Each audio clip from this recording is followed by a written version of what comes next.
Vamos a considerar los consejos para la vida práctica que nos da la sabiduría divina. Tercera parte en el capítulo 20. Oremos. Te damos las gracias, Señor, por tu bondad, este día que nos permites reunirnos para buscar tu rostro. También, Señor, te pedimos que nos bendigas mientras meditamos en tu palabra y aprendemos tu sabiduría para esta vida. Gracias, Señor, lo pedimos en el nombre de Jesús. Amén. Proverbios capítulo 20, versículo 13, es el primer consejo que vamos a considerar. Y dice la palabra del Señor: honra es del hombre dejar la contienda, mas todo insensato se envolverá en ella. Un proverbio como este, un consejo como este, confirma que la fuente de esta sabiduría es totalmente divina. Porque en un mundo de pecado, donde siempre es mejor luchar, no te dejes, no seas tonto, no págale como se lo merezca, que no se le ocurra volverlo a hacer. Esa es la sabiduría natural, terrenal, cobrárselas completamente. Obviamente es un mundo gobernado por sabiduría que no desciende de lo alto. Allí, en ese mundo, en este mundo de pecado, habrá siempre la contienda, la confusión y toda obra mala. Pero la sabiduría divina que nos enseña a vivir en este mundo, nos ha dicho ya, por ejemplo, que gloria es del hombre pasar por alto la transgresión. Para muchos es mejor entonces, para muchos sabios, cristianos sabios, es mejor entonces dejar la contienda. Es difícil ya pasar por alto la transgresión. Ahí es un momento donde el dominio propio lo ayuda a uno, precisamente para que recibes la ofensa y es como que, bueno, haces oído sordo, ¿no? Para no tener que entrar en pelea. Pero digamos que aún en ese esfuerzo, por un descuido o por simplemente trampa satánica o debilidad humana, uno termina envolviéndose en la contienda. Ya es difícil no caer a la provocación de la transgresión. Pero digamos que por alguna razón, bueno, nos estamos ya involucrados en la contienda. La sabiduría nos dice que el hombre sabio, el que aplica la sabiduría divina, al percatarse que está en medio de una contienda, es mejor, ¿sabes qué? Mejor no sigo discutiendo porque no estamos llegando a nada. Ya es difícil contener las aguas soltadas. Y la Biblia dice que una pequeña abertura por ahí se hace un gran problema. Hay que evitar eso. Pero una vez que no pudimos evitar eso y ya estamos metidos en la contienda, porque a veces uno conversando, las cosas se va como subiendo la temperatura, el calor. Entonces la Biblia nos dice que al percatarnos de eso, será mejor dejar la contienda. Será mejor, hermanos, dejar esa discusión, ponerle punto final a esa discusión. Vamos a ponerlo en el campo donde se abren contiendas más rápido y a menudo. ¿Dónde es? En los matrimonios.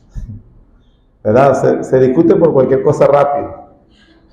No, pero es que yo te quise decir, pero es que, bueno, a veces, mi amor, vamos a parar para que no se empeore la situación. Pero la Biblia dice que la sabiduría divina simplemente deja la contienda rápidamente. Es un honor, dice un puritano, es un gran honor para el hombre, un noble triunfo para la piedad. Cuando el cristiano entiende, se percata de que está metido en una contienda y busca apartarse de ella, busca darle final, busca no seguir aumentando el problema. Abraham, por ejemplo, el ejemplo bíblico lo tenemos en Abraham, de no discutir con su sobrino Lot, a pesar de que por ser patriarca, por ser el tío, por ser el que precisamente ayudó a Lot para que tuviera las riquezas que tuviera, era el primero en que tenía, era el al cual Lot se tenía que someter. Abraham prefirió buscar la paz. Isaac se mostró también como un hombre de paz bajo la molestia de los filisteos. Sin embargo, el pecado del orgullo es precisamente lo que hace que el hombre no quiera dejar las peleas, no quiera buscar lo pacífico ni lo amoroso.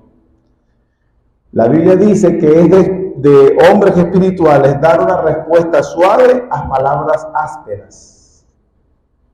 Mantenerse fuera del camino de una persona enojada. Ese es el verdadero camino de la sabiduría. Pablo lo dijo: vestidos de mansedumbre, de longanimidad, y la paz de Dios que sobrepasa entendimiento guardará vuestros corazones. El versículo 22 nos dice algo muy parecido en cuanto a la pelea y a la discusión. El versículo 22 dice del 20: no digas, yo me vengaré. Espera a Jehová y Él te salvará. Porque obviamente ya uno está involucrado en la contienda y ha sido ofendido. Es un poco difícil, como que tú vas a ver, te voy a hacer pagar lo que me hiciste. Ahora, hay que tener cuidado con respecto a lo que enseña el proverbio con el versículo 3 y el versículo 22 y tener claro un balance. En cuanto a que no vengarse, no buscar la retribución, eso es en el área de lo privado. Es decir, cuando una persona, yo tengo una discusión personal con alguien, la Biblia me dice que el principio que debo aplicar es no entres en contienda, y la Biblia dice no busques vengarte. Pero cuando se trata del foro público, o por ejemplo, esta es una advertencia, este es un consejo que no se aplica a los jueces de Israel para ese momento, y que no se aplica a las autoridades civiles para nosotros hoy. ¿Qué significa eso? Que Dios puso las autoridades civiles para que precisamente hagan la venganza de Dios. Por lo tanto, estos consejos deben ser balanceados, que en el área de lo privado debemos ejercer el amor y dejar la contienda. En el área de lo público se debe hacer la venganza. ¿Me estoy explicando, no? ¿Sí me estoy explicando? Por ejemplo, quiero un ejemplo bíblico. Por ejemplo, cuando Jonatán, el hijo de Saúl, se dio cuenta que su papá estaba siendo injusto con David y trató de ayudar a David, Saúl, su papá, en el orden de su papá, le dijo el siguiente insulto en 1 Samuel capítulo 20, versículo 30. Hijo de la perversa y rebelde, ¿acaso no sé que tú has elegido al hijo de Isaí para vergüenza tuya y vergüenza de la madre que te dio a luz? Ese es Jonatán recibiendo un insulto de su papá. Le dijo hijo de la perversa. En otras palabras, voy a decir lo siguiente: tonto, tú no ves que él es el que te va a quitar el reino a ti, porque a Jonatán le correspondía el reino y dejaría a Saúl, ¿cierto? Para vergüenza tuya te van a quitar el reino por estar defendiendo a David, pero Jonatán sabía que David no estaba haciendo nada malo. Entonces la Biblia nos dice que Jonatán discutió con su papá, más bien recibió el insulto y no cayó en contienda. Aplicó el versículo 3. Recibió una injusticia de parte de su papá en lo privado, porque lo que estaba haciendo Saúl era insultar a su hijo. Pero cuando el mismo Saúl, ejerciendo sus funciones como rey, busca ejercer su autoridad para justiciar a David indebidamente, Jonatán no se quedó callado, y más bien se sublevó y le dijo a su papá: ¿por qué debe morir David? ¿Qué ha hecho él? Entonces Jonatán actuó en el foro de lo público y de la justicia correctamente. Alzó la voz, procuró que no se hiciera el mal. Pero cuando se trató de un insulto personal, pasó por alto la ofensa. Entendió que su papá estaba loco, amargado, endemoniado, un espíritu de él lo atormentaba, y definitivamente dijo, bueno, está fuera de sus casillas, y no dijo nada. ¿Estás entendiendo la diferencia? Otra diferencia más noble todavía, nuestro Señor Jesucristo. Él fue el que enseñó que cuando te dieran la mejilla derecha, pon la izquierda. Como vimos el domingo pasado, en el foro en lo privado, él está hablando de las ofensas privadas, en el sentido de, aplicando Proverbios 20:22, el Señor está diciendo, no digas, yo me vengaré, espera en Jehová y Él te salvará. Entonces nos enseña que en la esfera de las ofensas privadas o personales, a que te hiere una mejilla, pon la otra, o sea, pasa por alto el problema, está diciendo. Pero ustedes se dan cuenta que cuando el Sanedrín lo juzga, y estamos hablando ya entonces de un proceso judicial, civil, público, el alguacil que lo tenía al lado lo abofeteó. ¿Sí de acuerdo, verdad? Que uno lo bofetea. Y el Señor Jesús dijo, bueno, aquí está la otra, a ver si me das. Sino que en el foro de lo público, de lo civil, le recriminó y le dijo, bueno, ¿cuál es el mal que hice?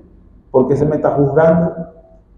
Testifica que hice mal, acusándolo de que él había hablado de forma indebida al sumo sacerdote, que ni siquiera era el sumo sacerdote. Y segundo, no le dijo nada indebido, porque lo que hizo fue aplicar el principio de que por boca de 2 o 3 testigos constará todo asunto, y él dijo, tienes todo el pueblo de testigos, o sea, te doy testigos de sobra. Mientras ustedes buscan testigos falsos, yo te pongo todo el pueblo de testigos. Ahí lo abofetearon. Entonces, me estoy explicando en el principio, hermano, con ejemplos bíblicos. ¿Qué debemos sopesar entonces con esto que nos está diciendo la sabiduría divina? En la esfera de lo privado, deja la contienda. No te involucres en ella.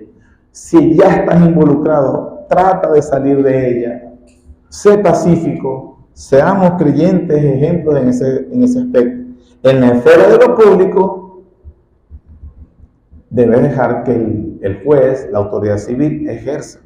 El mundo tiene esa sabiduría trastocada y volteada, donde debe hablarse de derecho, es decir, que el jueces, autoridades civiles, deben aplicar la ley. Ellos buscan el perdón y el amor, que ellos no están para eso. Ellos no deben ejercer perdón, amor. No, ellos deben hacer cumplir la ley. Ese es su trabajo. Como jueces, como personas de autoridad, deben velar para que la ley se respete. Ellos no están para dar perdón y amor.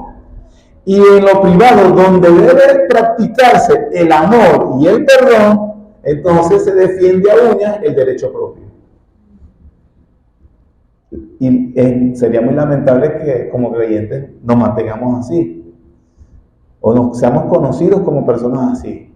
No puede ser ofendido nunca, no puede ser ofendido nunca, no puede ser maltratado nunca. Entonces tenemos que tener ese balance y ser cristianos. Pero ¿qué pasa, pastor, si yo dejo el juicio a la autoridad civil y la autoridad civil es peor que el crimen, que el criminal? Bueno, tal cual nuestro Señor Jesús estuvo en esa situación. O sea, ¿quién nos entiende mejor que el Señor? Y el ejemplo de Jonatán es igual. El rey que debía ejercer la ley estaba pervertido. Y la autoridad civil que juzgaba al Señor en ese momento estaba viciada. ¿Qué sucede entonces cuando estamos como Jonatán o como el Señor Jesús ante una autoridad fracasada, corrupta y viciada? Donde ya la justicia humana no podemos esperar, porque las autoridades, precisamente las que deberían ejercerlo, no lo están haciendo. ¿Qué va a suceder? En tales casos, se debe esperar por el juez supremo, quien, a pesar de todo, va a hacer justicia. Y él ha prometido en el Salmo 37:5, encomienda a Jehová tu camino, confía en él y él hará. Exhibirá tu justicia como la luz y tu derecho como el mediodía. Guarda silencio ante Jehová y espera en él. Cuando entonces nos toca estar delante de una autoridad civil que no hacer lo correcto, hermanos, sabemos que apelamos al juez supremo, que va a hacer justicia. Él ama la justicia y seguro que lo va a hacer. Amén. Entonces así aprendemos a tener el balance, aplicar la sabiduría divina de acuerdo al caso en el que estamos. Entonces es de los hijos de Dios recordar la recomendación del apóstol Pablo, Filipenses 4:5. Vuestra gentileza sea conocida delante de todos los hombres. El Señor está cerca. Que la gente nos conozca como personas gentiles, amables, agradables. Y alguien comentó de este versículo diciendo: deja que tu dulce moderación y equidad sea conocida delante de todos los hombres. Deja que tu dulce moderación y equidad sea conocida delante de los hombres. Bueno, ¿será que podemos ser conocidos como creyentes, como personas así, con una dulce moderación y equidad en el carácter?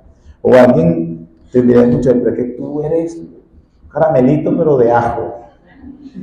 Una persona arisca, repugnante, responde mal siempre, cae mal, comentarios mal todo el tiempo. O sea, es una persona insoportable. Cuando los creyentes deberíamos ser personas donde los hombres conocen su dulce moderación y equidad. Otro puritano decía que puedan oler en ti el dulce aroma del carácter de Cristo. Imagínense. Como cuando alguien tiene un buen perfume, que uno, qué agradable esa persona con ese perfume. Los buenos perfumes, ¿verdad? Entonces, que la persona pueda sentir ese aroma agradable que expele tu carácter, tu dulce carácter, no el perfume costoso que te puedes comprar, no. El dulce aroma de Cristo se siente cuando tú llegas, cuando se habla contigo, cuando se habla con ese esposo amable, amoroso, generoso, ese hombre moderado, con equidad, justo, piadoso, santo.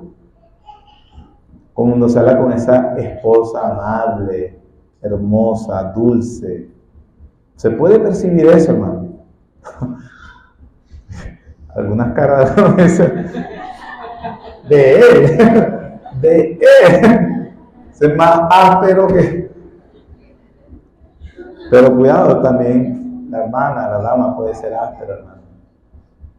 Tengamos cuidado porque al final de cuentas lo que queremos transmitir o lo que queremos que perciban es el dulce aroma de Cristo, ¿cierto? Si somos creyentes lo que queremos es eso.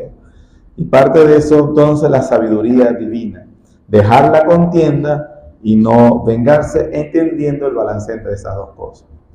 Otro tema que nos habla la sabiduría divina en el Proverbios 20, algo interesante para los creyentes y muy importante.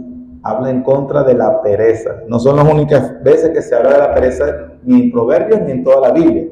Pero 2 versículos dedicó Salomón en este capítulo acerca de la pereza. Versículo 4. El perezoso no hará a causa del invierno. Pedirá pues en la siega y no hallará. Y el versículo 13 dice: no ames el sueño para que no te empobrezca. Abre tus ojos y te saciarás de pan. Hermanos, la Biblia enseña claramente cuál es uno de los vicios más funestos que puede atrapar a un hombre o una mujer. Y según estos 2 versículos, ese vicio funesto es la pereza. ¿Quién es un perezoso? Una persona que siempre tiene preparadas sus excusas. Siempre tiene una excusa para desviar el esfuerzo que requiere cualquier trabajo. Es que hay mucho sol, es que hay mucha oscuridad, es que hay mucha luz, es que hay mucha agua, es que no hay agua, es que... O sea, el proverbista dice, es un pecado insidioso, el perezoso lo que hace siempre es encontrar excusas para evitar el esfuerzo. El perezoso entonces se pone una imagen como alguien que en una época del año, de una estación, le da pereza, se excusa para no trabajar pero cuando viene la temporada la estación de la cosecha, a él le encanta pedir, el fruto sí le encanta. Bueno, va a pedir y no va a encontrar. La estación de la satisfacción, de la recompensa del trabajo, la que obtiene el diligente, ¿verdad? Porque él trabajó en la estación de trabajar, trabajó, y cuando viene la estación de la cosecha y esa satisfacción de tener recompensa del esfuerzo, no es para el perezoso, para aquel que espera que todo le llegue sin esfuerzo. En el versículo 13 vuelve a decir: no ames el sueño. ¿Para qué? No te empobrezcas. Abre tus ojos y te saciarás de pan. Abre tus ojos como trabajar cuando hay que esforzarse. Te saciarás de pan cuando te hayas esforzado. Hay que tener cuidado allí. Obviamente eso es en todos los ámbitos, sea que yo esté en dependencia, pero cuando yo le trabajo a alguien, obviamente es más difícil poder esquivar porque tengo que cumplir horarios. Y entonces esa persona, le guste o no le guste, tendrá que ir. Aquí tiene que tener más cuidado también, o déjeme decirle, a aquellos que trabajan de forma independiente. Cuando eres tu propio jefe, cuando eres productor de lo que tú haces, cuando eres manufacturas, fabricas, la diligencia hará, hermanos, que venga la ganancia. Si pereciamos, si excusamos, entonces obviamente no va a haber forma de que obtengas. Pedirá en la ciega. Hay personas, y quiero decir esto, que fueron ociosos o negligentes en su juventud. Cuando llegan obviamente a una edad avanzada que no se puede ya trabajar, anhelan y no obtienen. Bueno, peor si tiene hijos desagradecidos, que no lo ayudan. Pero es parte de la consecuencia a veces de no haberse esforzado cuando las fuerzas eran otras. Y ahorita con las enfermedades, con la situación, es más difícil. La pereza es un vicio funesto. Los cristianos jóvenes, los que son más jóvenes, hagan todo lo que tenga a la mano. Todo. En tu juventud no es tiempo de perecer. En otro proverbio dice: la mano negligente empobrece, la mano de los diligentes enriquece. En el orden del Señor, hermano, Él estableció: ¿te gusta el bienestar económico? Dios, el Señor de la tierra, del cielo y de la tierra, estableció que el requisito para el bienestar económico es el trabajo diligente. Sé diligente. Proverbio 28:19. El que labra su tierra se saciará de pan, mas el que sigue a los ociosos se llenará de pobreza. Una mejor traducción sería: el que se esfuerza en su trabajo tiene comida en abundancia, pero el que persigue fantasías termina en la pobreza. ¿Has conocido a alguien que le guste fantasear? Si yo tuviera esto, te llevaría a comer aquí, te llevaría a comer allá, te compraría esta ropa, te compraría tal, te llevaría de vacaciones para acá. Puro fantasear, va para la pobreza. La persona tiene que esforzarse en su trabajo. Eso es lo que enseña el Nuevo Testamento también. Efesios 4:28. Pablo dice: el que hurtaba, no hurte más, sino trabaje, haciendo con sus manos lo que es bueno, para que tenga que compartir con el que padece necesidad. Observa, hermanos, que Pablo nos dice que el arrepentimiento del que robaba no es deje de robar. Porque la persona que roba, obviamente alguien que no se esfuerza, no cumple el requisito de ser diligente para trabajar y obtener lo que quiere de forma astuta, robándose, pecando, aprovechándose de otro. Pablo dice: bueno, eras así, no seas más, pero el arrepentimiento no es dejar de hacerlo, es ponerse a producir. ponerse a producir. Y una vez que produce, tiene un propósito, para que te lo eches en lo que se te antoja. No, tengas que compartir. El ladrón quitaba de los demás lo que era de ellos. El creyente, ese ladrón arrepentido, ahora es alguien que produce para darle de él a los que no tienen. Ese es el arrepentimiento verdadero del ladrón.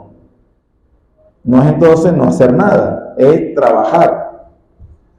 Primera carta de Pablo a los tesalonicenses dijo lo mismo, u otra idea, 4:11, que procuréis tener tranquilidad, ocupados en vuestros negocios y trabajar con vuestras manos de la manera que os hemos mandado, a fin de que os conduzcáis honradamente para con los de afuera y no tengáis necesidad de nada.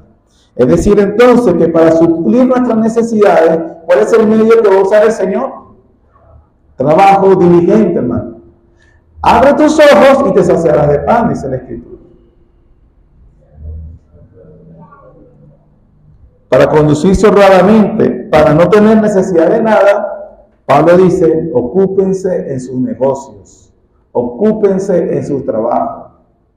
Y gloria a Dios, hermanos, porque yo sé que ahorita a esta hora hay cansancio, hay un grupo, siempre está haciendo un esfuerzo, tratar de salir temprano de su trabajo, venir, tienen la carga del día, la carga de la mitad de la semana, la expectativa de lo que hay que hacer mañana. Y estamos aquí porque buscamos la gracia divina. Pero de lunes a sábado, 6 días trabajarás. El séptimo no debe trabajar. El domingo, día del Señor. De los otros días, si puede producir, produzca y tenga que compartir. Segunda carta de Pablo a los tesalonicenses, capítulo 3, versículo 6. Pero os ordenamos, hermanos, en el nombre de nuestro Señor Jesús, que apartéis de todo hermano que ande desordenadamente y no según la enseñanza que recibiste de nosotros. Versículo 10. ¿Cuál es que andar desordenadamente?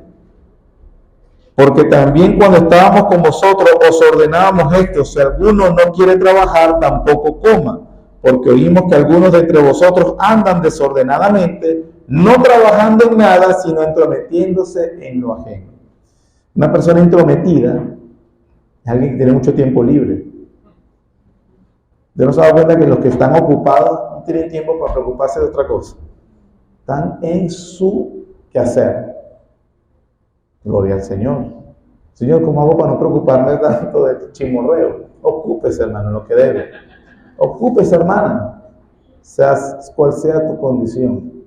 Si tú te ocupas, ¿por qué? Porque Pablo dice que andar de forma desordenada, sí es. Un cristiano no puede andar de forma desordenada, y aquí es sin trabajar, sin ocuparse. No hay que ocupar su día. En que usted debe ser una persona ocupada. Una persona ocupada. Nuestro Señor Jesús, nuestro mayor ejemplo, en su ministerio público siempre estuvo ocupado cuando estuvo en el ministerio público, y antes de eso era conocido como el carpintero. Que otros inclusive dicen que es como más bien la albañilería, todo lo que tenía que ver con construcción de casa. Todo eso. Así que, hermanos, seamos personas diligentes y que den ejemplo con eso. ¿Qué más nos dice la sabiduría divina? Capítulo 20, versículo 12. Vamos, ya nos queda poquito tiempo. Versículo 12. El oído que oye y el ojo que ve, ambas cosas igualmente ha hecho Jehová. Sintetizo esto. ¿Tiene ojos con que ver, hermano? ¿Tiene oídos con que oír? ¿Cierto que conocemos personas que no tienen ojos con que ver u oídos con que oír? ¿Qué significa eso? Que eso es un don que Dios no le da a todo el mundo. Entonces, agradezca al Señor lo que le ha dado. Uno. En segundo lugar, si Dios le dio el oído para oír y el ojo para ver, el Señor le va a pedir cuenta de lo que usted ve y de lo que oye. Y le va a pedir cuenta de que usted use esas facultades del don divino para oír su voz y ver su obra. Utilícelo adecuadamente. En la expresión hebrea también, el oír significa obedecer. Pues Samuel le dice a Saúl: mejor es obedecer que sacrificar. El prestar atención que el sacrificio. obedezca al Señor y hónrelo con sus dones.